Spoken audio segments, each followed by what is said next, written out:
Kainin natin to. Parang ibang kakainin namin yan. Nagkakabulol-bulol pa. Tara, let's go! First, yung rice. Pero syempre bago namin kainin yan, don't forget to follow me and comment sa comment section next kakainin natin ha. At di naman natin pwedeng kainin yung rice na hilaw. Kaya ito muna. Rice crackers. Tikman natin. Ano? Ay, kulay green siya. What color? Green. Parang sarap. Yummy.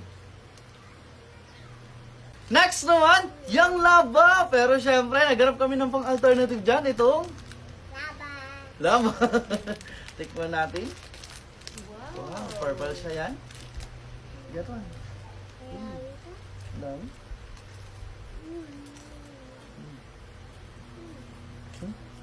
Ano lasa? Next naman, yung giant na lollipop. Hindi naman yung giant. Ano yun? Giant. At small lang na naman, hindi naman siya giant. Ito yun, bibigay natin kay Amari.